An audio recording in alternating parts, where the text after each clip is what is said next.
Hello, welcome to Quackalope. Thank you for being here. Today we're bringing you a Kickstarter preview of Unconscious Mind from Fantasia Games. And I do need to go ahead and establish some caveats right at the beginning. The first caveat, this is a sponsored preview. We also have a sponsored gameplay, and we've also really enjoyed diving into this game. Very much so. Take it for what you will. We're going to be positive on this. Along with that, everyone else you go watch is also going to be positive on this. And so either we are all horribly and offensively biased, or this genuinely might be the best, if not the best, then in the top 3 Euro games I have played all year. And I don't know how I could film this video without telling you that. Unconscious Mind is a lovely and just the right amount of complex Eurogame set here with resource management, worker placement, various rondels, tableau building, engine building type mechanics, mixed in with set collection and endgame victory points that are also conducted through the lens of a race to end system.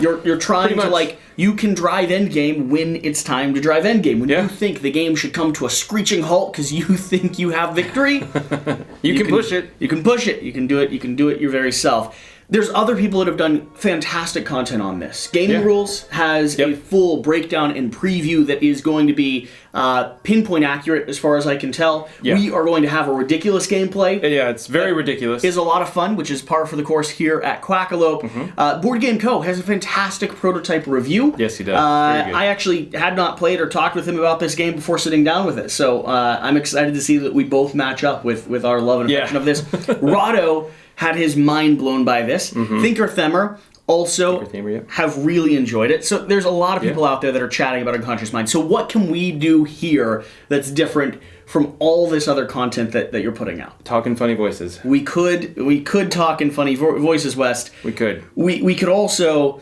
give them, as quick and efficiently as possible, a breakdown of everything they're seeing here, the chaos that they're seeing here. And then I want to take just a moment with this review for both of us to talk about what systems or what the experience of play was like or is like. Because in a Euro game, you have you have two different things happening. One, you have all the mechanics that go into what a Euro game is. Press this button, pull this lever, place this cube here, get all this stuff back, and sometimes that's good, and sometimes you see it and you think that'll be really good, and then it doesn't click. It doesn't turn into an actual engine that's running. Whereas the other part of a Euro game, the other part that makes it function so well, is when you are about midway in, and you hit a button, and suddenly your Rule Goldberg machine just starts spinning. And one ball drops an apple, and an apple hits a lever, and a lever pings up a pea up into the air that you catch directly in your mouth, causing you to choke, cough it out in the other direction, pinging against another tinfoil, wearing little leprechaun that then scurries across the side of the room and hops up with a pot of gold, which all spills all over the place. You grab as many as you can, and it just feels good. Just feels good. All right, so let's start by talking about this game. West, high-level premise. What is Unconscious Mind? Unconscious Mind takes the concept of when Sigmund Freud and his scholars were meeting together in basically the back room of some building, and they were talking all about the different types of mental issues that people were having, and he brought forward this concept of how your brain potentially could work with your visions. Psychotherapy. Psychoanalysis is when it really, the kind of the birthplace of it. And this game is kind of that scenario. We're taking patients, we're curing their visions, their dreams, the latent things they don't even know are available in their minds, and then we're gaining and writing papers and publishing books and gaining notoriety points because of all of those different things that we're doing together, and always constantly making Mr. Freud significantly more powerful. We're actually assistants or colleagues in the world of Mr. Freud, and so we're collaborating. In the abstract session, what you see on the table in front of us before we get mechanical, we have the table up here where we all sit and discuss the theories and the premises and the ways that we might be able to treat and work with the patients that we have. And using coffee to make yourself more energized to be able to take more actions and do things. It's all incredibly thematic. As you go up here, you're going to be taking notes, furiously writing and using your ink. That's going to be cycling and applying the research that you just did to the actual function and flow of, well, the project, of the cures. Moving down to our little section here, as this starts clicking together, you start getting resources, you start using the conversations that you've had to apply it to the actual research papers that you've written. You can then apply that to the patients that you have, using the resources that you've created to encourage them, to discuss with them, to talk to them about their passions and their desires and the dreams that they're having. And slowly, as you start having people walking out of your clinic better and refreshed and relaxed, Sigmund Freud will start becoming more and more famous. But that coffee shop is not the only place where you're going to be meeting with Freud. Sitting over here on this other location is actually going to be 1903 Wien. Wien, yes. I'm not sure where that is. I don't know where he was from. Germany, I think? I think it's Germany, yeah. He was originally German. I know he had to escape from Germany in like the 1920s. Very clearly American and don't know enough about that. Either way, you're going to have this location here where you're going to be moving from area to area, following in Sigmund Freud's footsteps, trying to catch up with him, to share research and notes, to gain more insights on the discoveries that you've been making, and to also share his accolades with the rest of the people around the town and commission or bring in brand new clients. That's what this is. That's the puzzle, the chaos that you see in front of us. And in order to, well, complete the game, in order to close the game, Sigmund Freud, over the course of your play, over the course of the year that you're playing this game, you're going to have him rise in notoriety alongside yourself in many ways. You'll be famed as potentially one of his best or second best assistants. You're going to have publications that are written in your honor, patients that have walked out the door, that have remembered and shared your accolades with the rest of the community, and full speeches and environments and diners that you've been to where you've got a chance to speak in front of your colleagues and share the research and the information that you've been able to collect, study, and then apply.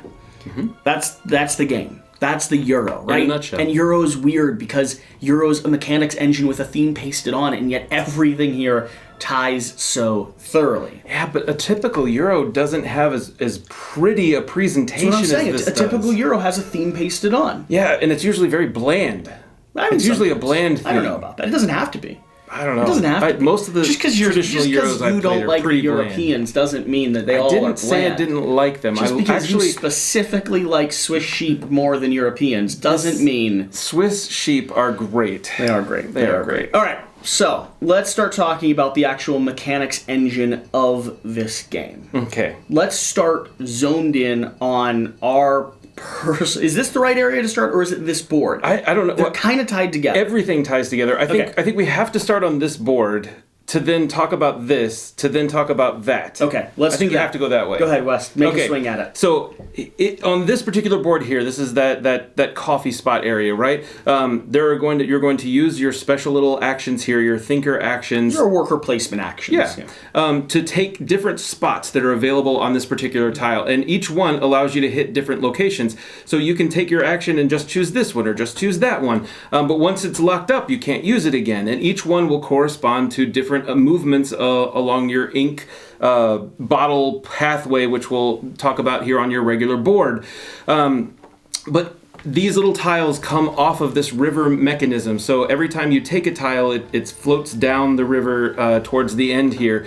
And you're able to either take the tiles off the top row, you can upgrade pieces here on your rondel to make them stronger and higher level pieces. You can play different newspaper cards and editorials that you've written. You can also combine them into a book and publish those for later. You can meet with him over here, with Freud over here in the university area, and get some more information. Or you can just continue to add more things to your rondel, grab more papers, meet with him again. There's so many different actions you can do based in this one location. So this location up here is, like we said, the worker placement location. You'll be using your limited meeples to move over to that area.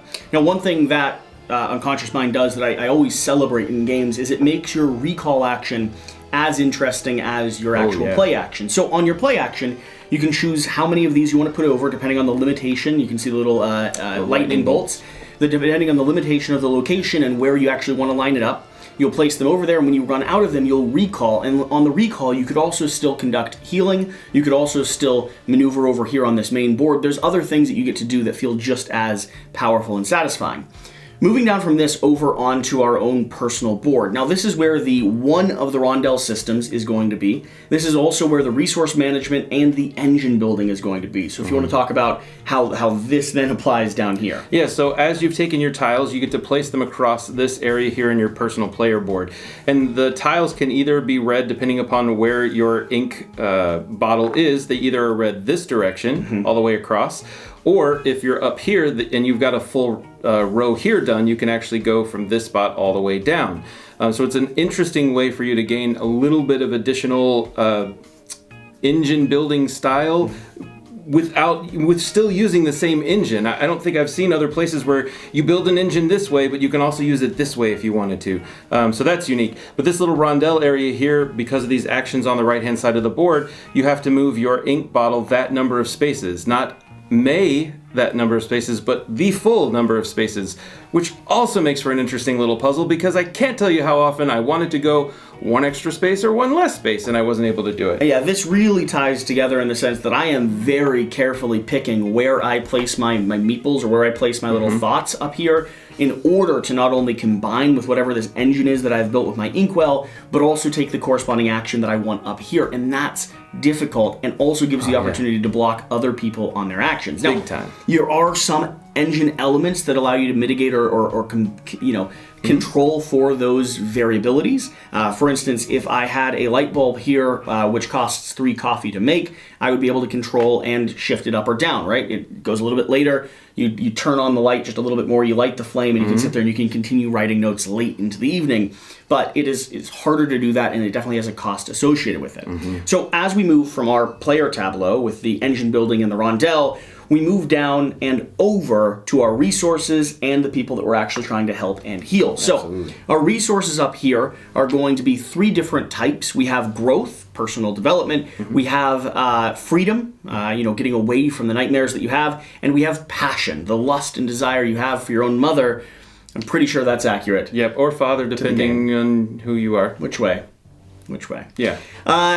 Each one of these are going to have 3 different levels, as you can see by the corresponding rings, and you will be able to shift, push, maneuver, and twist them around. It's kind of a rondel in its own right. I don't know if they count it as one, but it has an element like that. I mean, you can shove them to the side, you can shove them up and down.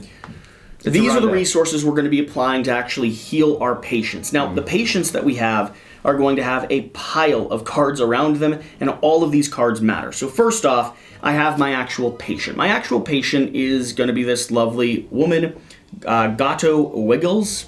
I think that's her name. Definitely. It's in cursive, and we're all doctors, so you know what that means. Here, she is actually going to be a more advanced character. She's going to be able to give me endgame victory point scoring, where this one, for instance, is going to be a more basic character, a little bit easier to heal, and he will end up giving me in-game or mid-game manipulation and control. So you can build a tableau of powerful actions, but you also want to look towards endgame scoring. Yep. Over top of them is going to be one of these cards. These are the Rorschach test. The Rorschach test cards. So these cards overlay them. They're going to give you bonuses when you actually clear them off. They're going to give them more health for you actually to have to treat, so it makes it a little bit harder and a little bit more variable, depending on who you're trying to heal.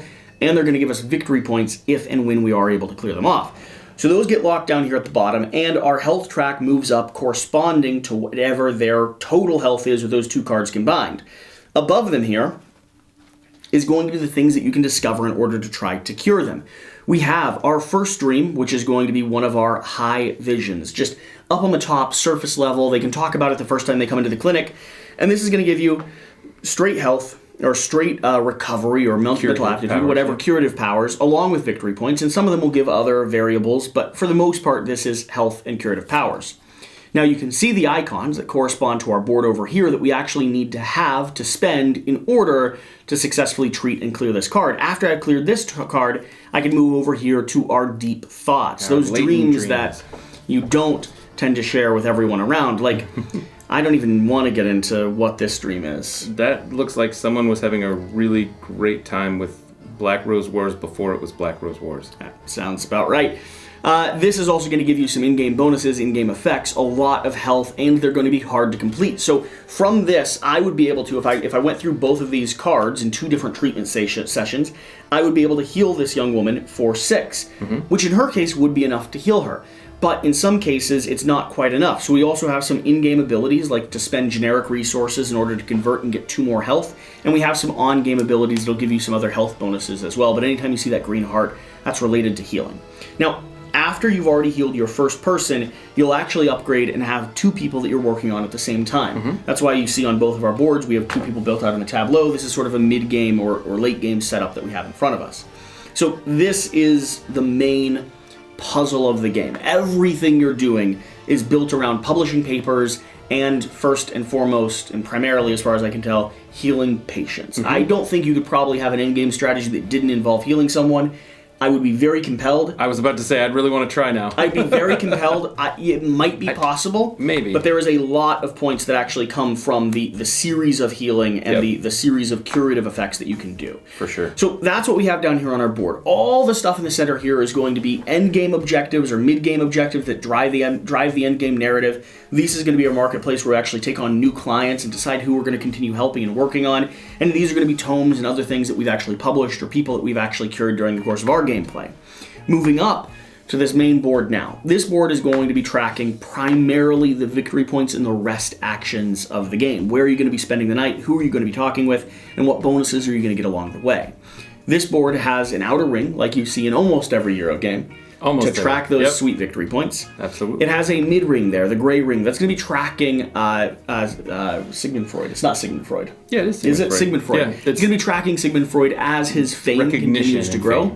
And, of course, your association with him. And then we have these various locations divided into 3 different zones, green, purple, and red. And these zones are going to correspond with some of the accomplishments you've made that score you direct victory points. They're going to correspond with working with Sigmund Freud to get bonuses or taking actions that he's able to actually perfect.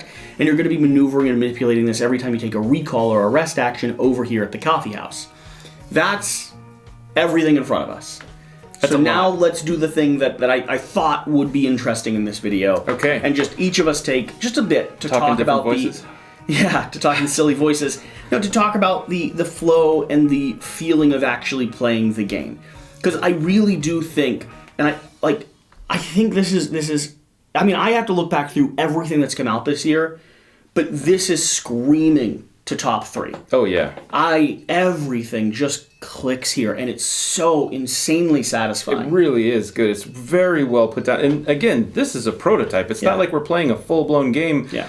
This is really well put together. So, what was the experience of, why did you enjoy this? Why did we have such a good time with this? What was the experience of play like? Okay, so the first thing is, it wasn't a 3.5 or 4 hour game. Not that there's terribly things wrong with really long games, but I find a game that's more approachable, something that you can pull off the shelf, that's not going to take 4 or 5 hours of your time, is something that you're going to play more often. 2-player was a clean hour and a half, maybe 2 hours at the long end. Super, super clean. The other thing about it, a good Euro game, in my opinion, makes you feel wanting.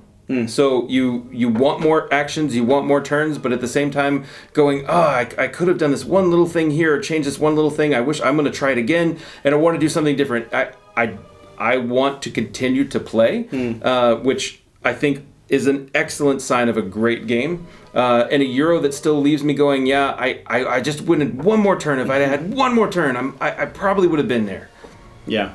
I think that's the first thing that I look for in games is length of time and did I continue to want to play it again. So one of the things that I really actually like a lot in Euro games is when the people around the table matter to you. It matters what they're doing, it matters where they've gone, and you have to think on your feet a little bit. That's another thing that Unconscious Mind here does very well. Not only with manipulating Freud on this track or building out and grabbing certain tiles, usually there's a marketplace that has some degree of competition in it, but where it shone for me was the combination of publishing tomes and worker placement actions that were taken by other players that caused me, even in a 2-player game, to constantly struggle, think, and iterate on where I needed to go to accomplish what I needed to accomplish. Turn order felt important, even in a 2-player game. Yeah, even in and so I had moments where I was making decisions just to try to switch the hierarchy of the cycle of who's going to get to go somewhere first. Agreed, 100% agreed. And that felt really good.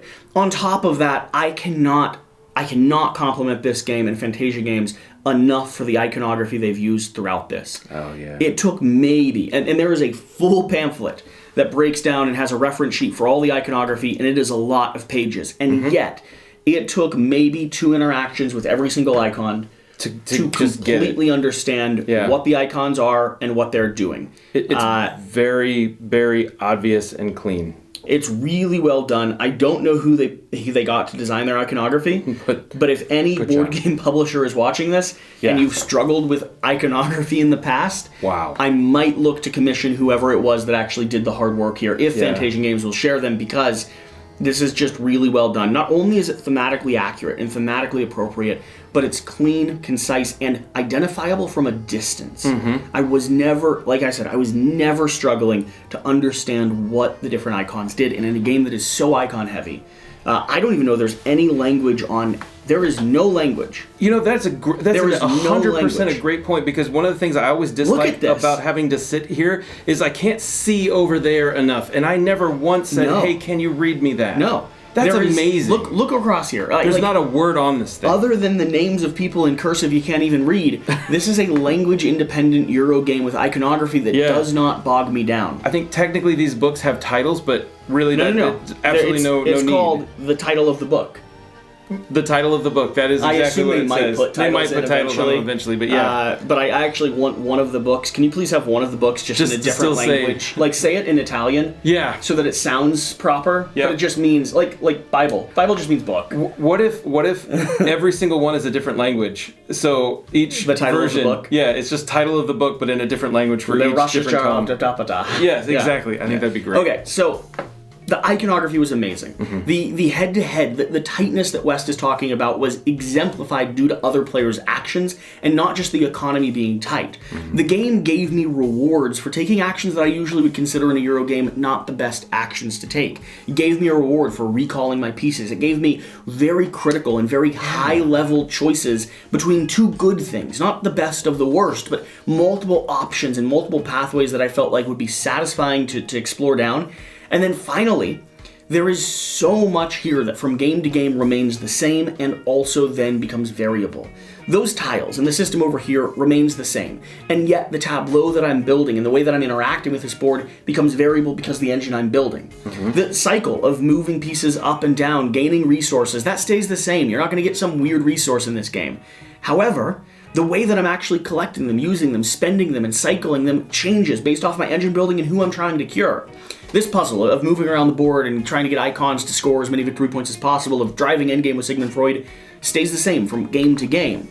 But the way that I actually drive endgame, whether it's through going and resting at all these different locations, trying to complete these objectives as cleanly and concisely as possible, or ignoring endgame entirely and just focusing on curing people and letting other people control the flow of the game, all of that, again, is going to be variable and gives me different pathways in. And I don't know this for a fact, but Fantasia Games, based off of their history with Endless Winter, puts out substantial and quality expansions and mini-expansions to the titles they're putting out.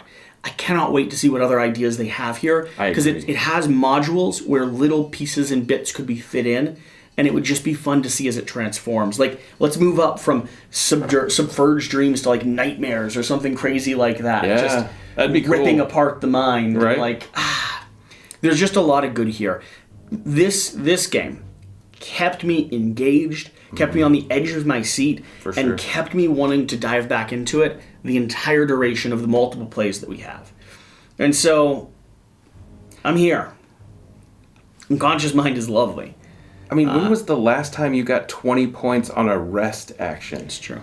I mean, that's just crazy. It's a good rest action. Yeah. And then ultimately, I just have to be honest, almost every image in this game not only is beautiful, but also reminds me of my mother almost directly. And that alone is probably worthwhile. Really, I mean, really I see the fox has her eyes, the bunnies just definitely her legs, long legs. She's about 4'11", so those long, glowing legs. Yeah. Honestly, she loved nature, and so I see her in this hugging image for sure. Yeah. And I once went hiking with with her with waterfalls coming out of a burbalist tree, and so there is so much stuff here that just makes me think of her. Yeah. And reminds me of your love of board games. My love of board games. Yeah. All right. Very true. Hopefully you've enjoyed this video. I hope we gave you some different context or different information.